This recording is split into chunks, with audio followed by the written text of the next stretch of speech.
Hello, thank you for joining live today on today's episode of What's New Wednesday. It's the first Wednesday of the month, and the first What's New Wednesday every month is always open to the public. I do this every Wednesday around the same time, give or take, and different topic each week. Always has to do kind of with homemaking, large family, those kinds of things.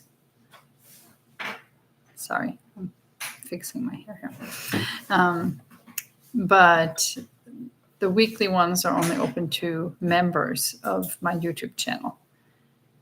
Now, I'm not quite sure how to explain what it means, but there's a way to sign up as a member of a YouTube channel. And basically what you do that is, if you were interested in that, you would go to my page on YouTube, which is youtube.com/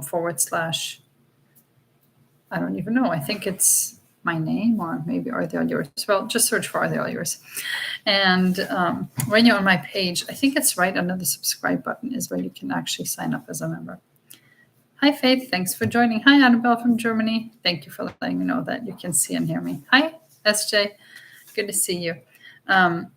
And basically, when you sign up as a member on the sponsor level, you can see the weekly episodes, but you can also see all past episodes. And as much as I would love to commit to doing this every week, just because I love sharing information, helping others, if I can at all be a small blessing to them, given how busy my life is, I know it will not happen unless there's a real incentive there for me. And that incentive is financial, because then I view it as, okay, this is something I do that people have paid for. I have to do it. Even when things come crashing down, I make time for this once a week. A couple of times I've had to move it to Thursday, but by the grace of God, I think it has happened all weeks but one when we were traveling to Germany. I think I skipped it that week. Hi, Corinne. Oh, SJ, thank you for noticing. That's actually what we're talking about today. I don't know if you noticed that, but that is what we're talking about. But thank you for noticing. And for saying something, because some people have told me, I've noticed, but I didn't want to say anything and offend you. And I was like, is anybody offended when you tell them they look like they've lost weight? Well, I don't know. Maybe some people are. Anyway, so as much as I would love to do this every week, and I really do enjoy doing it, I just know that things would happen to where I'm like, I just can't do it this week. Sorry. It's kind of like the difference between paying for piano lessons for your kids and then you end up taking them versus teaching them yourself. 100 things will come up. Or maybe that's just me, but I think that's usually generally the experience of most people. And yeah, unfortunately, it seems like, because I'm an older mom and I have older kids. I have 3 adult kids. My 3 oldest are 22, 20, and 18. And they're all off and running and successful adults living life. So it seems like I should be done, but I still have little babies. I'm still in the trenches. I still have a 1-year-old, a 3-year-old, and a 5-year-old, and those 3 keep me busy. But then I also have a 7 and a 9 and an 11 and a 12 and a 14 and a 16-year-old. So I'm still super, super busy, even though, like, if I'd had the average amount of kids, I'd be done raising kids. I would have been done raising kids like 4 years ago. Or even if we had like twice the average amount of kids, 4, then I'd be almost done. And I'd have like a self-sufficient 16-year-old. But no, I'm still in the trenches. I'm still up every night with a baby who needs to eat. So things inevitably come up.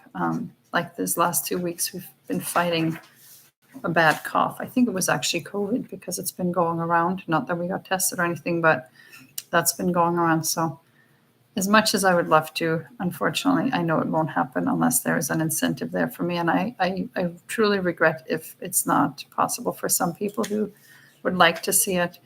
And if there were a way that I could gift memberships, and maybe there is, and if there is, please tell me. I don't think there is. But then those people who can't, I would just let them join for free. But as far as I'm aware, there's no way for me to do that. I think it goes to YouTube, and I don't think I can do like pro bono memberships. So anyway, all that by way of introduction. I'm really thankful you're here today and joining. So the first Wednesday of every month is always a public topic. And I've kind of been debating, that's why I waited till the last minute today to announce the topic. Kind of been debating if I should talk about it or not, because it's a sensitive topic in general, and it's a sensitive topic for me.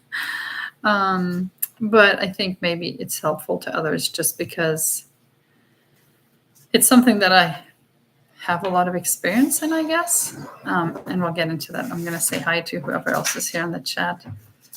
Salvacion Eterna and Cristo. Thank you very much for noticing. I appreciate it. Thank you, Faith. You didn't want to say anything. You and everybody else. Thank you, SJ. You are so kind. Hi, Celine. Good, thanks for joining. Good to see you. And thank you to everybody else who's here but not speaking up. So today's topic is weight loss. Now, I feel like a bit of a hypocrite talking about it because I'm overweight. In fact, I'm currently about 30 pounds overweight, maybe 35 if I were to get down to where I really want to be. So I feel like a little bit of a hypocrite. But then I have to remind myself I have been pregnant as far as carry to term 12 times. I've been pregnant altogether like 15 or 16, but I've had a few miscarriages. And yes, you do gain weight in those first few weeks, at least I do. But let's count the 12 pregnancies. So on average, I gain around 25 to 30 pounds. But with some, I've gained like 50 pounds. With Eva, I know I gain like 50 pounds. And then with Peter, I only gain like 15. So let's say that on average, I gain 30 pounds. Well, that times 12 is 360 pounds. So I would say that probably in the course of my pregnancies, I've easily gained 400 pounds. And of the 400 pounds, I've lost 360 or 370 pounds of them. So put in that perspective, I don't feel like such a hypocrite because I have lost the vast majority of it. And for some people, the weight after pregnancy comes off without effort or seemingly without effort. And that's enviable. I'm not one of those people. In fact, what I weigh the day after I give birth is pretty much what I will weigh indefinitely unless I make a real concerted effort. In fact, I'm sorry, I have to pause here for a second.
I am so sorry. I didn't realize it was still muted. I don't even know what I was talking about. Oh, I know what I was talking about.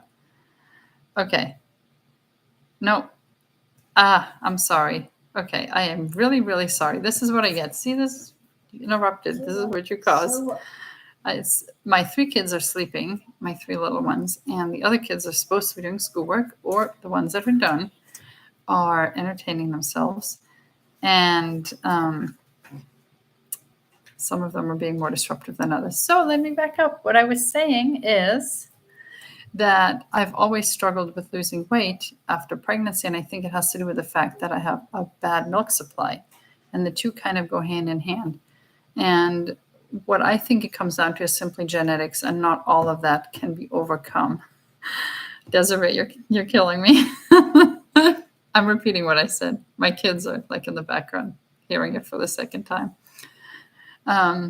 So some of that can't be overcome because it's genetic. And what I was saying is that, like in animal husbandry, this is well understood, that sometimes you raise animals for slaughter, and sometimes you raise animals for the products that they provide while they're alive. So there are chickens that are really good laying hens, but there's not a whole lot of meat on the bone to make, chicken breast or fried chicken out of. And then there are cows that are really, really good milkers, but they don't have a lot of meat on the bone. And then there's beef that you raise, cattle that you raise, because they just have really juicy, marbleized, thick, tender meat, but they're not very good milkers. And that's simply genetic. And I've come to accept, more or less grudgingly, that I'm the meat cow. So I don't produce a lot of milk, but if I were to be a cow and slaughtered, there'd be a lot of meat on the bone. Sounds horrible. Sounds like cannibalistic. But anyway, some of that just can't be overcome. And I think it's important to realize that. But you have to make an effort. And you have to put in within your framework, and don't compare yourself to others that have a different metabolism. But within your framework, you have to do what you can, because otherwise personally, I would probably keep on 20 or 30 pounds from every single pregnancy if I didn't make an effort. And I probably would not have had 12 kids, because at one point you get so big you can't get pregnant anymore, or you wouldn't have healthy pregnancies. So that's where I left off talking. Now I'm going to check the comments again before I carry on. Yeah, I'm really sorry about muting that. So that was actually not Boaz. I'm not going to say who the culprit was, but it wasn't Boaz, although Boaz is a live wire. And yes, I agree with you. Toyota, he is a live wire. Thank you, Celine. Some days I look better than others. Some days I look really bad. Today I should be looking bad because I was up until 1 a.m. last night, willingly, knowingly, and knowing that Oliver wakes up around 5:30 to 6. Because our Germany trip, I still had about 40 receipts for things that could be reimbursed from the kids' scholarship accounts for museum admissions and purchases of approved items like puzzles and board games, and I had not submitted them. And we've been back for 2.5 months, and they were supposed to be submitted by the end of July. And I didn't, in the daytime, I'm too busy, and at night I'm too tired, because if I put in the wrong amount or for the wrong student, it gets kicked back. It's a headache. So I've been trying to get it done. And yesterday I was finally like, I'm going to stay up and I'm going to get these done. And I didn't start falling asleep while working on the computer until about midnight. So those last 2 submissions took me forever because I kept nodding off, but I got them all done and I'm so happy. So today I should be looking a lot older. I think it's something about the camera. This camera is very forgiving. Stephen, do me a favor and give me my phone, please. Because, never mind. I have my phone. I have my phone. I'm going to change the air conditioner. It's so nice that we can just change the temperature on the thermostat by 0.5 degrees from our phone these days. Isn't that amazing? The days and times we live in, it's just truly amazing. So thank you, Celine. I really appreciate that. Yes, the meat cow. Not flattering, but I'm talking about myself, not others. Annabelle, I'm envious. You had a great milk supply. See, I don't. But I have good pregnancies, and I think if I could choose between the two, I'd take the pregnancies, because you can buy good formula, but you can't get a good incubator. not nearly as good. So I'll take the good incubator. I'm not muted again, am I? No, I think BB, is behind. Hi, BB. And yes, Desiree, it was wonderful. We could have not taken the trip without ESA because there were probably 100 transactions that I was able to submit. So all the fees we took, virtually every single one of them was covered for the kids, not for myself, but for the kids. Okay, thank you, Suzanne. All right, so anyway, let's get into topic. Things I've tried in the past and always lost weight successfully, because why would I do it if it doesn't work? I have done Weight Watchers for a really long time. I think I started Weight Watchers after my second baby. I think so, possibly after my third. I know it was in Indiana that I started that. And that worked really, really well. And even as the program has changed throughout the years, it has always worked well for me. If I worked the program worked for me. In fact, I made lifetime status after I had Miriam, so after my fourth child. And between some pregnancies, I've gotten back to goal weight and retained my lifetime status, and with others, I haven't. And there was one pregnancy, the pregnancy with Peter, where I actually stayed on program perfectly the entire pregnancy, and I only gained, I want to say 15 pounds, and literally in a week of giving birth, I was back below my pre-pregnancy weight, and that was great. And then along came two things, my 40s and Eva. Now, I find girl pregnancies to be a lot harder than boy pregnancies, especially in the recovery department, and I think that this is also supported by scripture, because the recovery that the law prescribes after a girl is literally double that of a recovery for a boy. So for a boy, it's roughly 6 weeks, 40 days. For a girl, it's 12 weeks, roughly 12 weeks, 80 days. And I think that this is simply based on the reality that a recovery from a girl pregnancy is harder. And we can debate the reasons why. Personally, I think it's because the male hormones, even from an unborn baby boy, help balance female hormones, whereas like female hormones upon female hormones just kind of like put you in a very hormonally off the charts condition for 9 months. So with my 40s and a girl pregnancy, I, number one, gained an inordinate amount of weight during the pregnancy. So I had lost the weight basically after Chloe, kept it off for 9 months, got pregnant with Peter, didn't keep it off completely, but only gained like 15 pounds and was back to pre-pregnancy weight within a week. Kept it off for a year after him, then got pregnant with Eva. So at this point, I'd been at goal weight for 2 years. Then came Eva and my 40s, and I gained way too much weight. I was way too sick.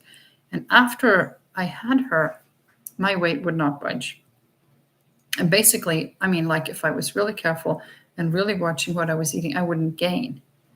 And if it was just a free-for-all, I would start gaining weight, which is a bad place to be when you're already overweight.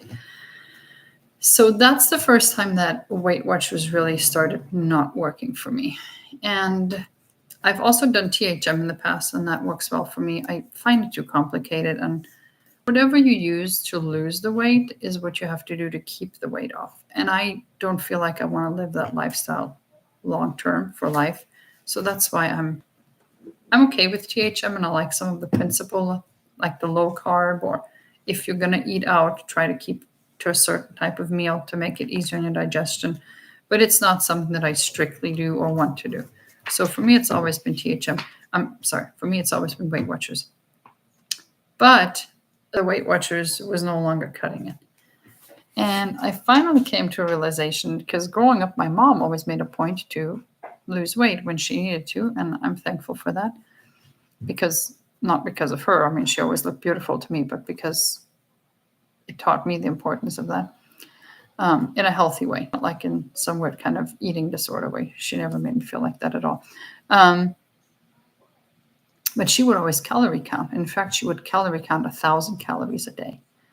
And Annabelle, you might be familiar with this, she would always follow what was called the Brigitte diet. And that was a huge thing. Now, I've looked into it recently, and now it's just this weird vegan thing. It has nothing to do with what it used to be. But she had these cookbooks for the Brigitte diet that would basically have a section for breakfast, a section for lunch, a section for dinner, and snacks. And you just picked one meal out of each section, and it would add up to about 1,000 calories a day. So I basically decided to track my calories instead of doing Weight Watchers. And when I did that, I realized why I have not been losing weight on Weight Watchers. And that's because on Weight Watchers, there are so many foods, because Weight Watchers does not count calories, they count points. And different foods are assigned different points. And it has a little bit to do with calories, but some foods are given 0 points, even if they're high in calories. For example, bananas, in fact, all fruits and all vegetables except for potatoes. Even corn is given 0 points. Now, and then, so on the current plan, all fruits and vegetables except potatoes, all boneless, skinless chicken or turkey breast, all fish, all fat-free dairy, so that could be fat-free cottage cheese, fat-free yogurt, fat-free milk. I'm not sure about the milk, actually. I think just fat-free cottage cheese and fat-free Greek yogurt. All beans and legumes. And I feel like I'm missing a big one. But yeah, basically there's a lot of foods that have 0 points. And when you only have, like I did, 23 points a day, you learn really fast to optimize those points. So I would eat a large amount of 0 points foods, like chicken breast, like a salad. I could make a massive salad, like a huge salad. Probably had like 800 calories, but I could make an 800 calorie salad have like 5 or 6 points. And it was good and it was healthy and I wasn't gaining weight, but I definitely wasn't losing weight. And when I started double tracking, meaning I tracked my Weight Watchers points and I stayed within my points, but then I also tracked my calories, I realized that because I have such a voracious appetite and I'm a volume eater, I was eating way too much. Now, I could just practice portion control, but I wanted something hard and fast. And ultimately, and this is not a popular opinion, ultimately weight loss comes down to the laws of thermodynamics, you basically that, the calories in versus calories out. Now, there are ways that you can improve your metabolic rate so that your flame basically burns higher, your idle runs higher or more optimal, and you will burn more calories. But at the end, it still comes down. Like maybe your base metabolic rate will go from needing 2,200 calories a day to not gain or lose to 2,300 calories a day to not gain or lose. That could be from things you're eating and other ways to boost your metabolism. But it still, in the end, then comes down to eating less than what you need.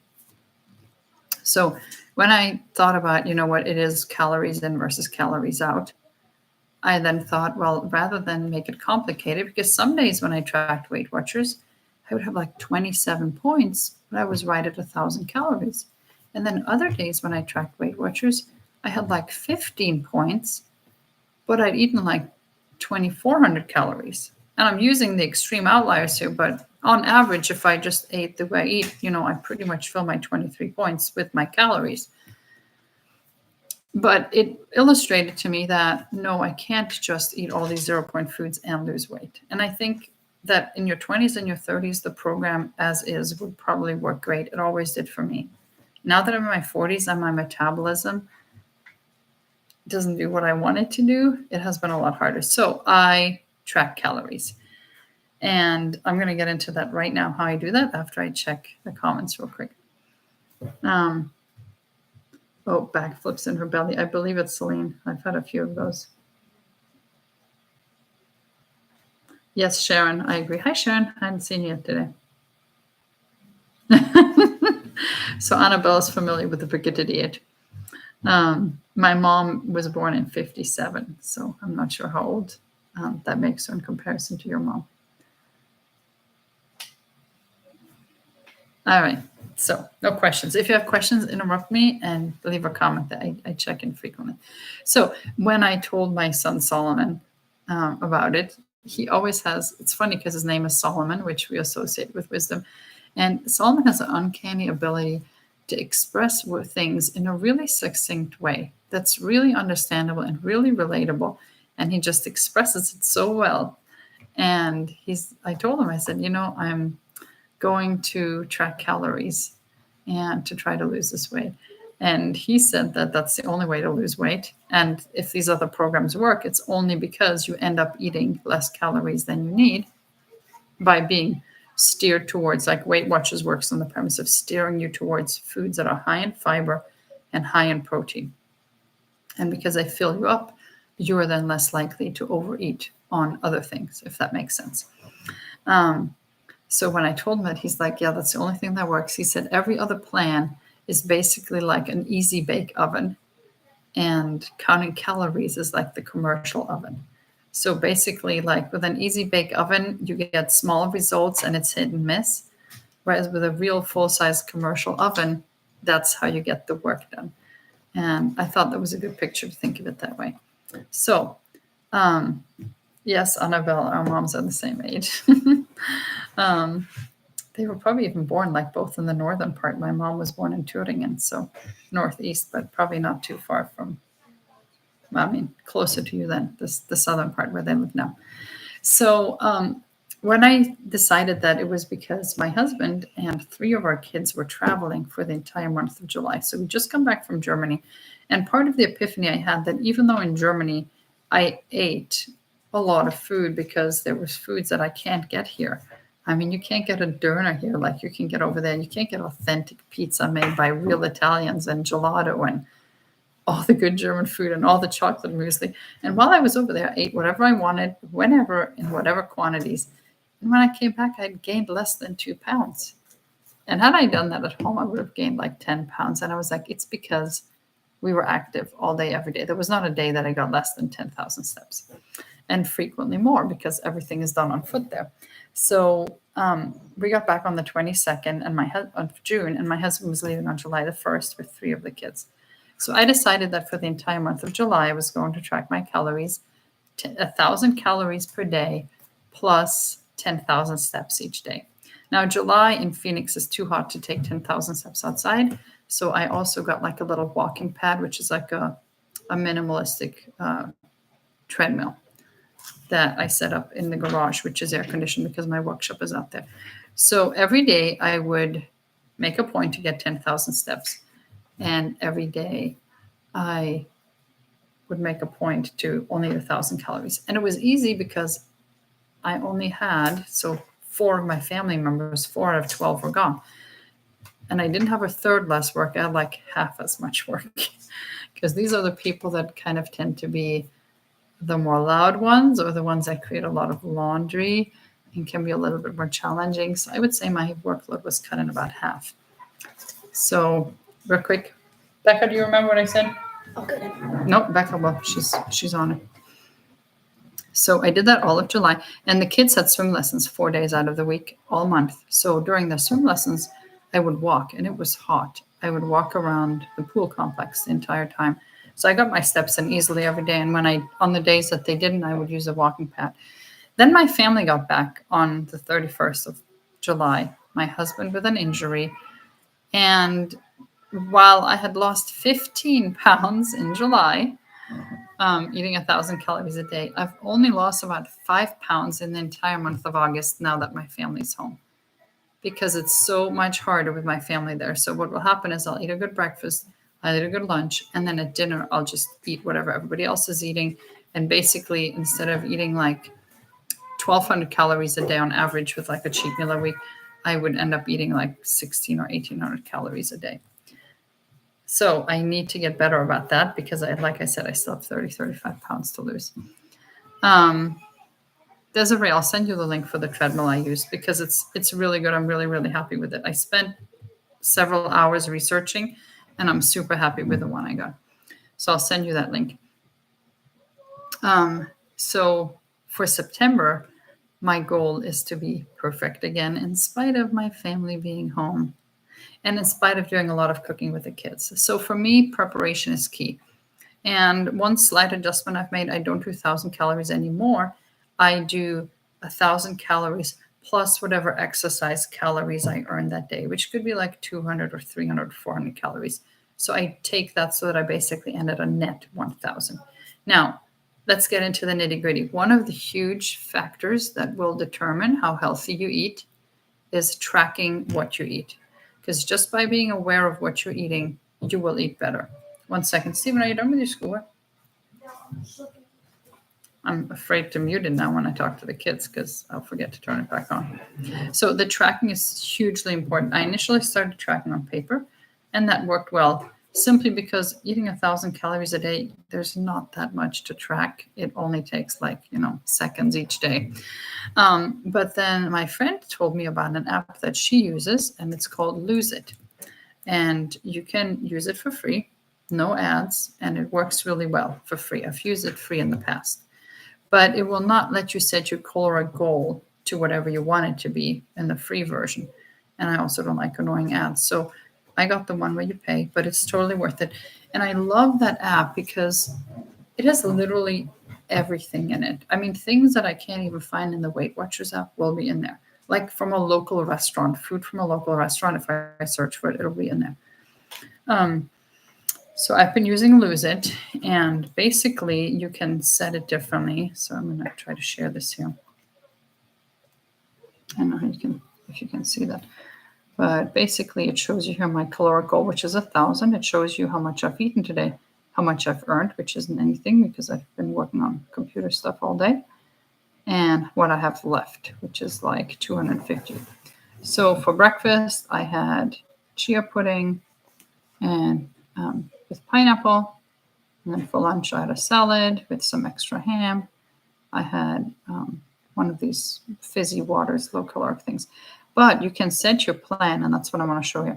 I set it to the plan that focuses on high fiber and high protein. So when I swipe over here, it shows me how much of my protein I have for the day, which isn't a lot, not nearly as much as I sometimes do, and then my fiber. So I excelled on the fiber today because that chia has a lot of fiber. So I really need to, for dinner, I know to focus on my protein. I still need like 50 grams of protein. Sounds like a steak is in order for me tonight, which isn't going to happen because I only have 250 calories. But I like this because it really helps me focus on the things that help me lose weight. So the tracking is hugely important, and I really like this tracking app.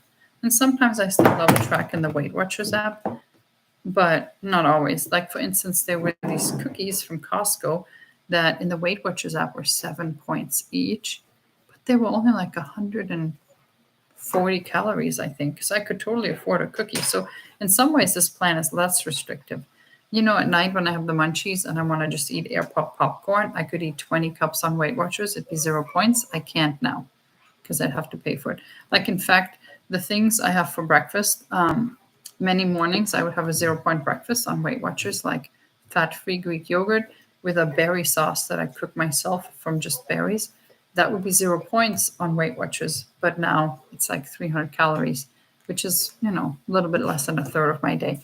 So I can tell, I know why Weight Watchers wasn't working for me. And I know that if I did proper portions, it would still work.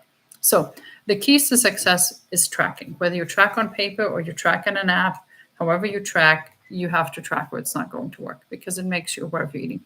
In fact, even if you're not trying to lose weight, even if you just want to eat healthier, tracking your food will help you do that. Because being aware of it and having to write it down just makes it so much more intentional. So that's the first key. The second key for me, and I imagine for most everybody, is planning. Because what happens is, and not just planning, but actually meal prepping. Because if I wake up in the morning and maybe I had a bad night, and maybe the kids are already at each other's throats, and maybe everything is going sideways, and I keep holding off to eat because I can't make myself something until I finally just break, and then I eat the awesome food that my family is eating. I mean, this morning, my family had, I got to show you this, these awesome cinnamon rolls that Chloe made last night. Oops, there she goes.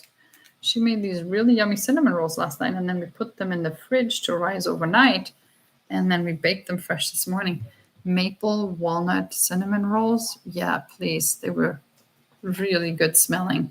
I got one teeny tiny corner of a broken walnut in the glaze, and it was so good. But I didn't eat any more because I had my breakfast pre-made. In fact, I have right now 3 salads pre-made and 3 more breakfasts pre-made. So typically I like to pre-make my foods, and I do 4 portions at a time. So then I can eat that for 4 meals. And I make a lot of the same food, so that also helps keep it simple. But simply having it ready and having it prepped is key for me. So tracking, prepping. Now I have several resources that I want to share. This is a really good one. This is Meal Prep for Weight Loss. I really like this book because this is kind of like a once a month cooking type, except it's not for a month, it's for a week. And in here it has weekly plans, and it starts out real easy where you have, whoops, here we go. And I've been through this book a few times. So there's some 3 meal preps or 3 recipe meal preps. And then it goes on to 4 and 5 recipe meal preps. And there's 2 for each week. And I really like this book. It has all the caloric values, and the recipes in here taste really good. So I've had this for years and I've used it. And there's another one that I don't have yet, but I probably should order as a reward. So this is really good. And you can see on here the glass dishes. I love having these glass dishes because I think that presenting the food like in a nice dish makes it so much funner. You know, like you're really looking forward to it. You prepared this and you have it ready.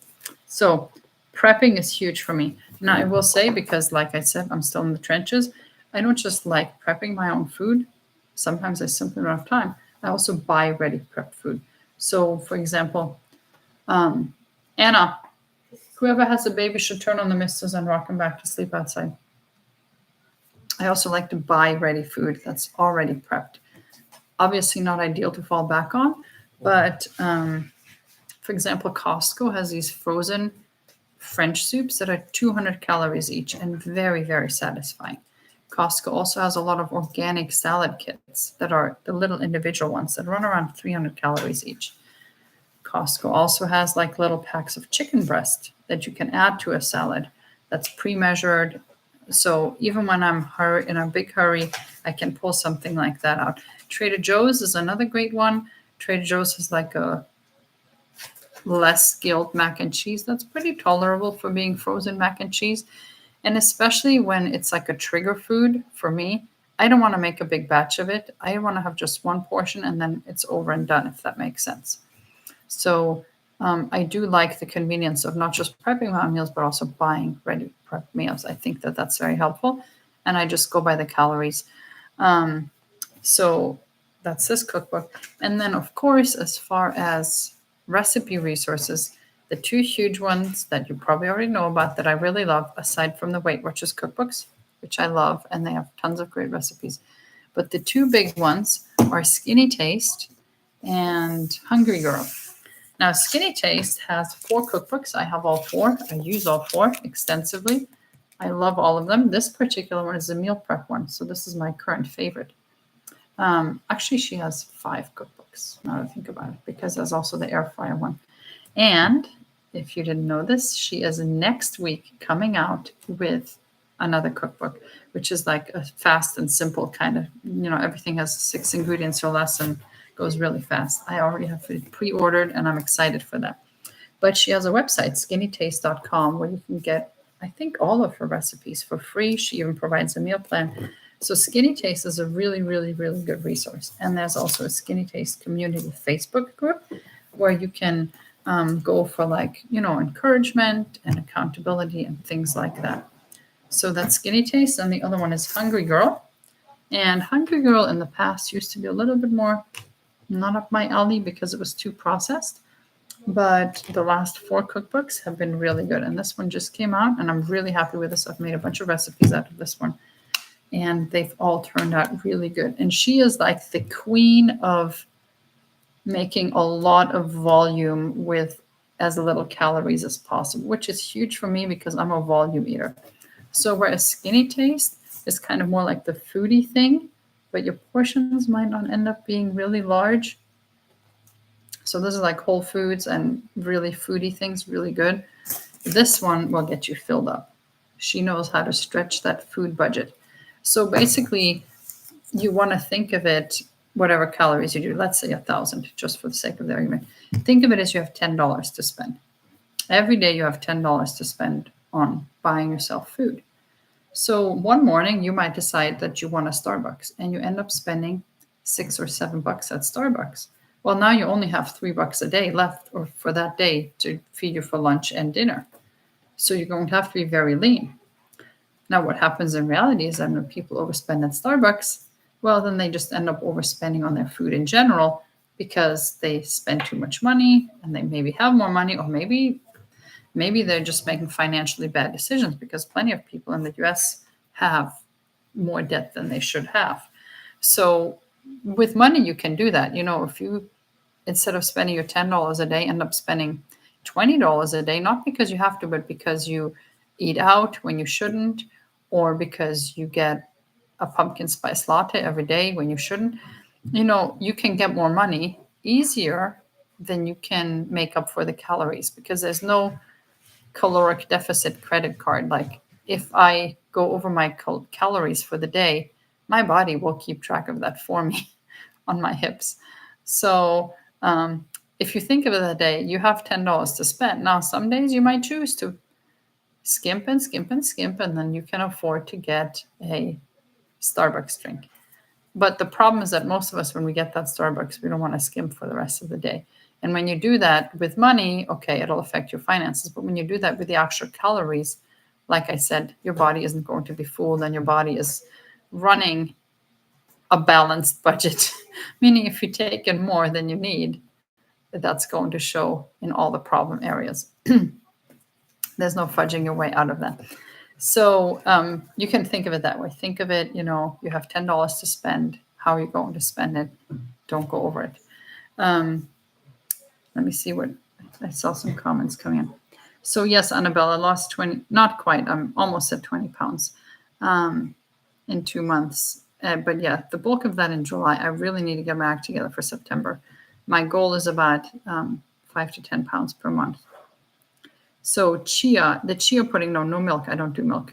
The chia pudding, I mix a half cup chia seeds with 1 cup of fat-free Greek yogurt and 1 can of light coconut milk. So the canned coconut milk, but the light coconut milk. And I just stir that together and I divide it into 4 portions. Stephen, do you want to grab me one of my chia puddings out of the fridge?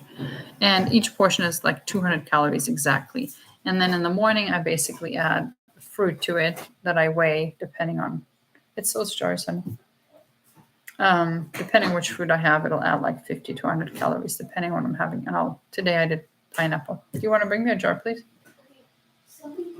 That's okay. Okay, well, use a dish towel to clean it up, please. So I put it in these jars. You can tell it's not a whole lot of food. It's less than a cup. And then I just fill the cup up with whatever fresh fruit I do that day. So because it's made with with Greek yogurt, it's high in protein and really high in fiber because of the chia seeds.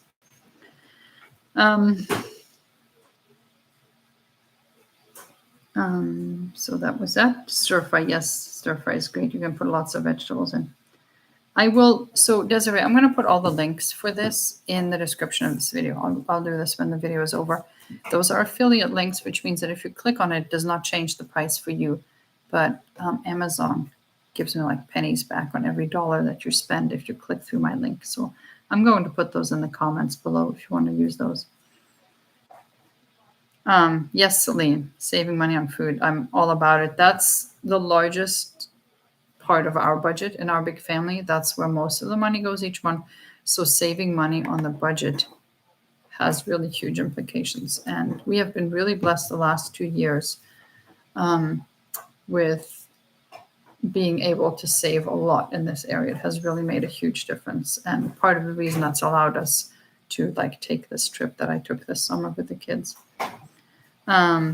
Okay, Desiree, I'll repeat it, but I'll also tell you where I found it. It is one of the Hungry Girl recipes. I just don't know which cookbook it was out of. But to make the chia pudding, take 1 can of the light coconut milk. So the canned coconut milk, 1 can of the light canned coconut milk, a cup of fat-free Greek yogurt, just plain fat-free Greek yogurt. I use the one from Costco, and a half cup of chia seeds.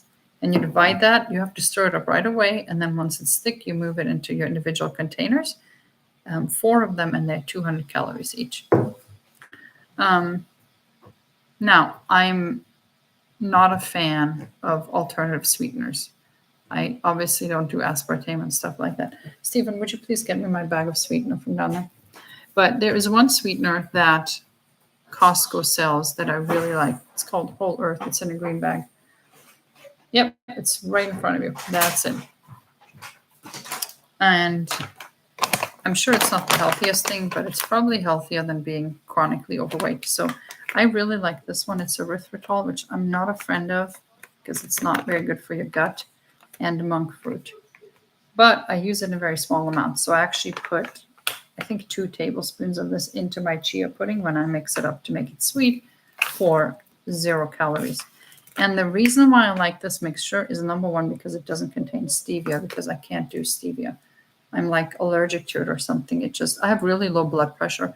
If I consume any stevia, my blood pressure tanks to where I like have tunnel vision and see black spots and feel like I'm going to pass out. And it takes like a half hour to normalize. This one does not taste funky. It does not have that weird cold aftertaste. Pardon me. Stephen, you need to do your math, please. We will cook. Yeah, when I'm done, we will cook. So this one measures 1 for 1 like sugar. It tastes like sugar. And I figure it's healthier than being overweight. So I get this at Costco. And I use this for my berry sauce as well. So my berry sauce would have twice as many calories if I were to make it with sugar, because you have to add a sweetener to make it thicken. And I use this instead, and it works great. So that's actually the berry sauce out of my einkorn cookbook. It's with the sourdough pancakes. I use that berry sauce, and I just use this in place of the white sugar. And that berry sauce I make once a week. It makes 6 cups. So I'll do low-fat cottage cheese, and I'll top that with the berry sauce. And whatever portions you want to do, I know my portions, and I already have them. I know the caloric value, so it's real easy to track and also to know how much I can eat. Which, that's another thing that I love about the Lose It app, is that once you've tracked something, it makes it really easy to track again, because it shows your recent dinner foods, and it also shows recent meals that you've had at other times of the day. And when you then click on it, like let's say I clicked on this. Oh, no, that was a bad one to click on. Let's do one that was more like this one that involved multiple things. I could then choose to uncheck one of the components before I then track it. So very intuitive, the Lose It Up. Very user-friendly, very intuitive. So yeah, that's what I've been doing. I still have a ways to go, like I said. I want to get into the healthy weight range. And part of the thing that motivated me, I guess we'll end on this. This is a funny story. I'll read the comments and I'll tell you what motivated me. Hi, Harlow. Good to see you. And yes, that recipe is super easy. When you make the chia pudding, there's one thing to watch out for. As soon as you add the chia, start stirring. Because if you don't, some of it will clump together, and then other coconut milk will not be thickened. So you want to stir it right away. Xylitol is the same as erythritol, so you can use it interchangeably. I just find the taste of the erythritol is a lot better than the xylitol. And different brands have different tastes. This is literally the first and only alternative calorie-free sweetener I've found that I like. And there's a whole thing about, if your body tastes sweet, it still releases insulin. And then there's no sugar for it to attach to. So there are downsides. I'm not recommending you bake some treat with this every day and eat it. I use this very sparingly. I have had this bag for 2 months now, going on the 3rd month, and it had 2 pounds in it. And I would say it still has like a 3/4 pound right now. So I don't use a whole lot of it. I pretty much only use it for my berry sauce and in small amounts to sweeten things here and there.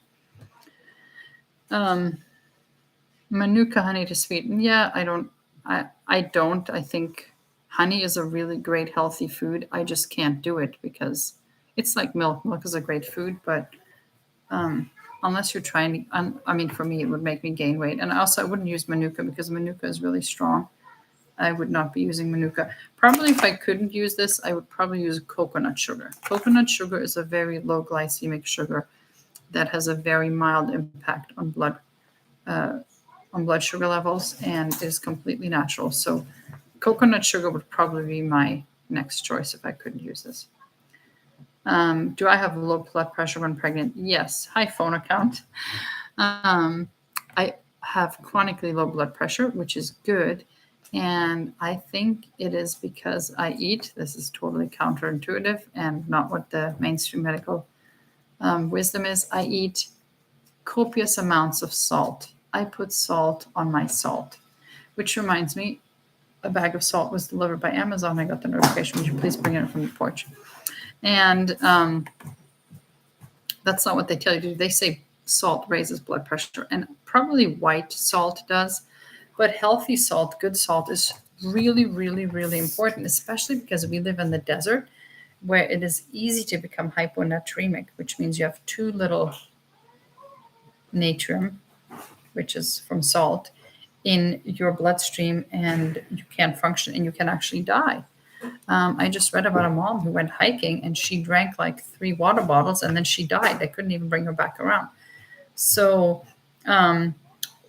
to look more into that than what I can talk about here right now, Stephen, the kids are still napping. Please bring it in here. Would you set it down? Yeah. Would you set it down? And if you want to give me the salt, I can show it.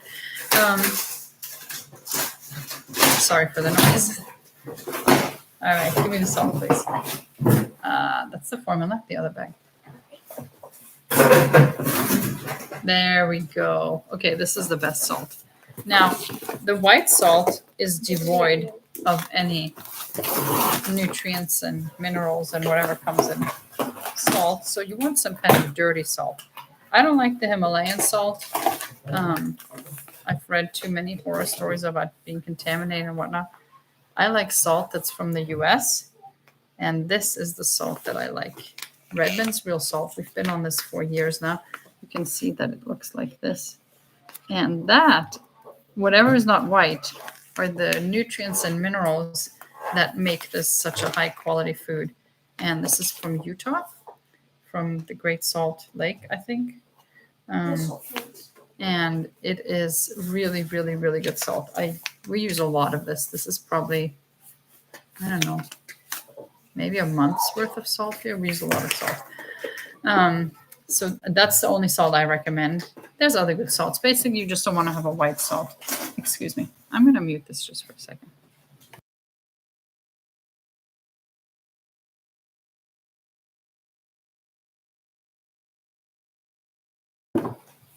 All right, I'm back unmuted. I'm doing my live. Please leave.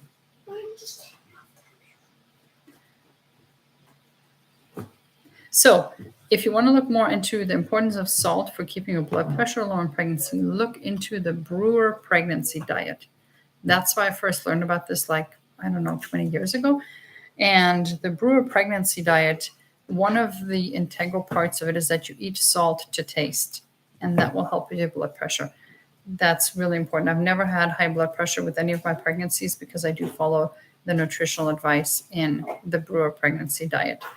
I will say that there's a rare chance that your blood pressure in pregnancy could be high for another reason. That reason being having kidney problems if you have an undetected urinary tract infection or kidney infection.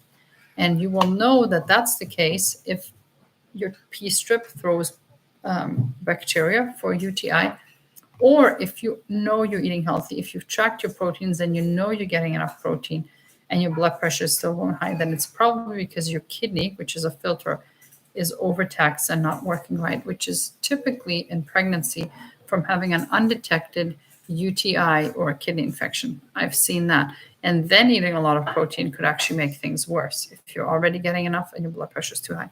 But yeah, I would say probably 95% of cases of preeclampsia, high blood pressure during pregnancy, can be attributed to diet, most of them, or an undetected condition affecting your kidney. So let me go back to the comments here.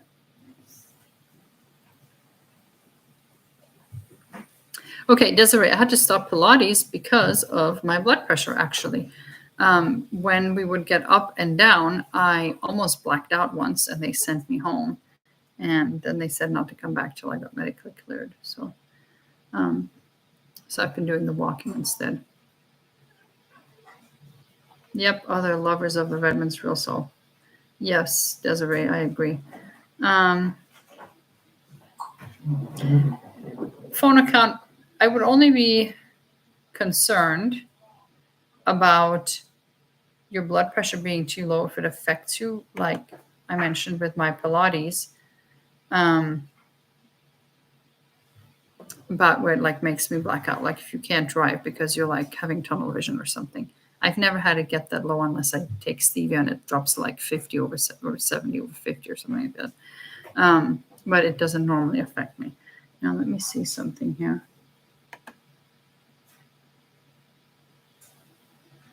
Do you use an Apple Watch or would a cheap step counter work? Somebody asked that, and then okay. Hi Karen, good to see you. I'm so glad you're here.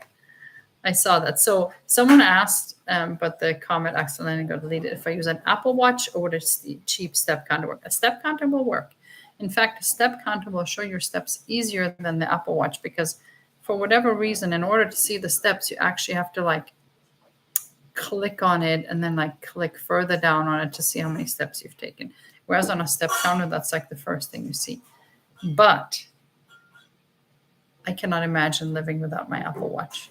That's the first thing I put on every morning, and that's the last thing I take off at night. And I absolutely love it. I mean, it's great just for this functional. Watch. Okay, here's my phone. I'm going to set it down. So you can, when you lose your phone, you can go like this, and you can hit this little button. And it makes the phone chirp. I cannot even tell you how many hundreds of times I've relied on this to find my phone. I mean, just for that alone, the Apple Watch is worth it. But of course, it has so many other functions. And then for my screen background, what I have is it plays to my 100 most recent favorite pictures. Goodness, here, he doesn't want me showing that. So anyway, I love my Apple Watch. And yes, it helps with the activity levels. Oh, hi, Jordan. Good to see you. You're catching us right on the tail end. Yes, Jordan, stevia. And you know, another food that does is acai. I cannot eat acai berry. I had an acai bowl once and I almost blacked out. And then I read acai lowers blood pressure. So if you have naturally low blood pressure, Google, you know, foods that lower blood pressure and stay away from those. Harlow, if you have high blood pressure, number one, I would check if there's anything wrong with your kidneys. You might have a chronic latent kidney or urinary tract infection that is taxing your kidneys, and your kidneys are not functioning optimally. Whenever there's high blood pressure, it's usually something to do with the kidneys. And that could be because you're not getting enough protein. So your body cannibalizes protein from your muscles, and that strains your kidneys, or your kidneys are strained even though you are getting enough protein because you are having other kidney issues.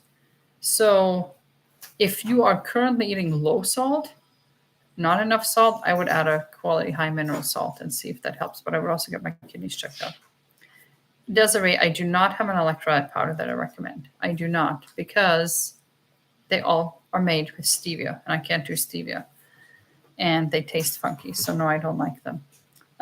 Probably other people have ones they can use. Our house, Karen said, I sold her on the watch, not literally. I just told her she really needed one, and she uses it all day too. Yes, I got one from my mother-in-law who didn't think she needed one, but she does, and she likes it. I think she does. She said she does. So, and yes, so Desiree, you need that for your keys. Yes, that's called the Apple AirTag, and you put an AirTag on your key, and then you can also ping your keys. So I know I'm sounding like an advertisement for Apple, but it just works. It's like so helpful. Put everything in there. Hi, Blanca. Good to see you. Okay, Blanca, that's probably why. Small amounts. So I found that the healthier you eat, the more even small amounts will affect you. 1 second. Boys, are you making those cookies? Okay. The potatoes are on the stove. Yes. Read the recipe before you get started. All your kids will have to take a number. I know you're all waiting. I'm almost done. There's like 4 kids around me right now. So the healthier you eat, Blanca, the more it will affect you, even in small amounts. Just like you probably have noticed, I don't know this about you, but maybe this is true for you. Like if you find that when you take pain medicine, even a small dose will have really good efficacy for you. then it's probably because your body responds to even small amounts of substances. So that might be why the whey protein did that for you. So anyway, time to land this plane. It's been an hour. If you have any questions, you want to shoot at me right there while I talk a little bit about what else we're doing. I've been doing a lot of cooking with the kids. So I love to cook.